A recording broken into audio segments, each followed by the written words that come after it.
Hi friends, ఎలా ఉన్నారు? దేవుని పరిశుద్ధ నామానికి స్తోత్రం. ఈరోజు మన వీడియోలో చూడండి, సనాతన ధర్మంలో స్త్రీల గురించి ఎంత నీచంగా మాట్లాడతారని ఇప్పుడు ఒక విషయాన్ని మనము చూద్దాము. చూడండి, చూసేటప్పుడు మనుస్మృతి, మానవ సంహిత, తాత్పర్యకర్త శ్రీ భాగవతుల సుబ్రహ్మణ్యం, భాషా ప్రవీణ తెలుగు, ముద్రణ జనవరి 2024. దీని యొక్క పబ్లిషర్ నవరత్న బుక్ హౌస్. చూసేటప్పుడు 9వ అధ్యాయము పేజీ నంబర్ 327లో ఇక్కడ ఏమని రాయబడి ఉందంటే, చూడండి శ్లోకము, దాని యొక్క తాత్పర్యము: స్త్రీలకు వ్యభిచారశీలత స్వాభావికం, ఈ విషయమై వేదవాక్యాలే ప్రమాణాలు.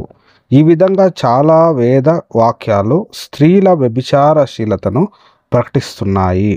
అందులో ఒకటి, దానికి ప్రాయశ్చిత్తంగా చెప్పబడిన వాక్యం చెబుతాను వినండి. చూడండి, ఇక్కడ చూసేటప్పుడు ఏమని మాట్లాడుతుంటారంటే, స్త్రీలకు వ్యభిచారశీలత స్వాభావికం అంట. ఈ విషయం గురించి వేదవాక్యాలు ప్రమాణాలంట. ఈ విధంగా చాలా వేదవాక్యాలు స్త్రీల వ్యభిచారశీలతను ప్రకటిస్తున్నాయంట. చూడండి, స్త్రీలను వ్యభిచారులు, వాళ్ళకి స్వాభావికంగా అలానే ఉంటుంది.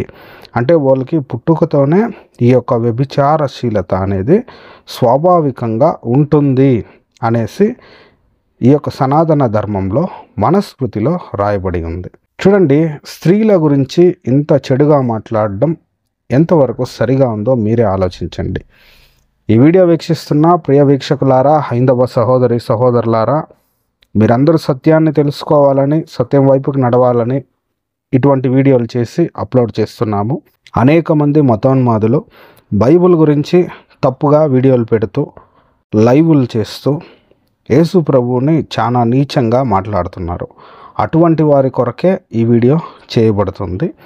ఈ వీడియో గురించి మీ యొక్క అభిప్రాయాన్ని మాకు తెలపాలంటే కమెంట్ ద్వారా మీ అభిప్రాయాన్ని మాకు తెలపండి. ఇటువంటి మరెన్నో వీడియోలు చూడాలంటే మా ఛానల్ని సబ్స్క్రైబ్ చేసుకోండి. ఇంకొక అద్భుతమైన వీడియోతో మళ్ళీ మీట్ అవుదాం. రేపు ఇంకా స్త్రీల గురించి ఏమేమైతే నీచంగా మాట్లాడినారో వీడియో చేసి అప్లోడ్ చేస్తాము.